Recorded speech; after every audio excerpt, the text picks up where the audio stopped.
Think back to before you came into the Marine Corps.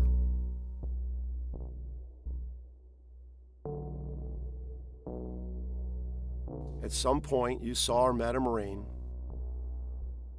and you thought, do I have what it takes to be one of them? So you made the commitment, you accepted the challenge, and your first act of demonstrating faithfulness, you swore to protect and defend the Constitution of the United States.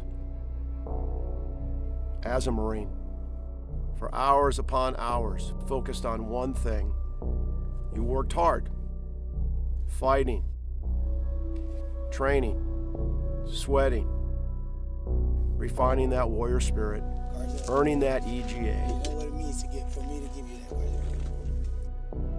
You're here now, right? Yes, sir. It's 4 weeks, understand? Yes, sir. The work only begins now. Got it? Yes, sir. Understand?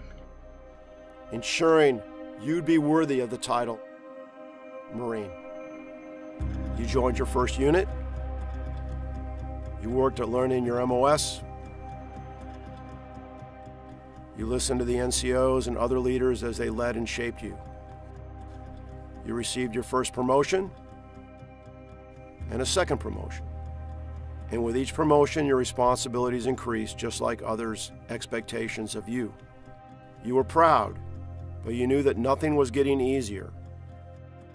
Life, the mission, all of it. And then you deployed, and you were focused. The mission was clear. The challenges were there. You were there with your friends and the rest of the unit.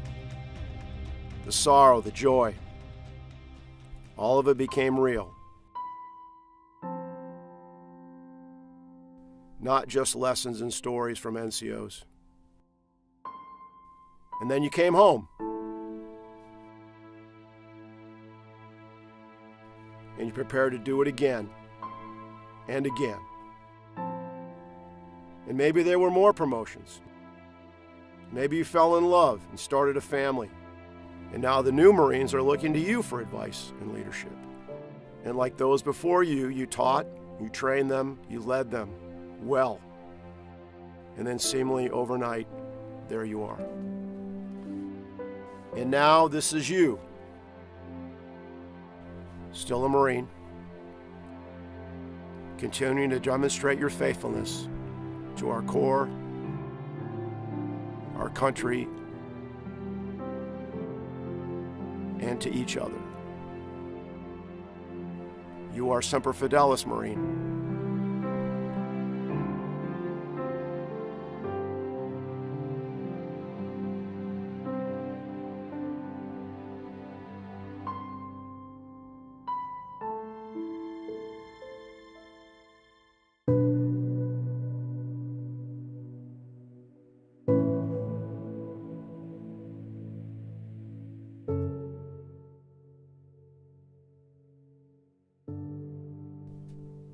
Every Marine needs to see these wheat fields.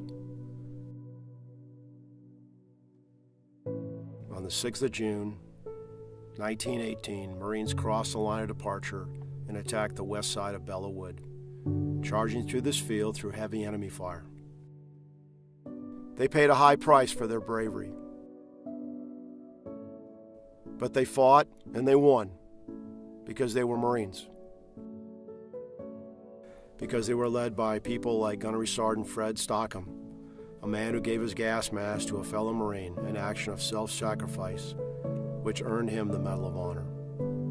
1918 is a proud year for our Marine Corps. While Marines led the way in Belleau Wood, new Marines were stepping up at home.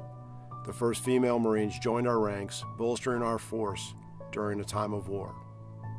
For 100 years, they have served faithfully, helping win battles around the globe, including recent conflicts in Iraq and Afghanistan. 100 years ago, they answered the nation's call, and they have been serving faithfully ever since. This dedication to victory is something we can trace back to every conflict in our history. It defines us. It defines warriors like Gunnery Sergeant John Canley, a leader who led from the front. With his Marines outnumbered, he pushed forward during the Battle of Way City, standing tall during firefights and throwing himself into harm's way to keep his fellow Marines safe. The only thing I was doing was just responding. The Marines, the young Marines, it shows them that it's not do as I say, it's do as I do. And just being that close with them brings motivation to them. During firefights, when we'd be all hugging Mother Earth, he'd be standing up directing us. And I think if you talk to every Alpha Company Marine, we're amazed that he was never shot.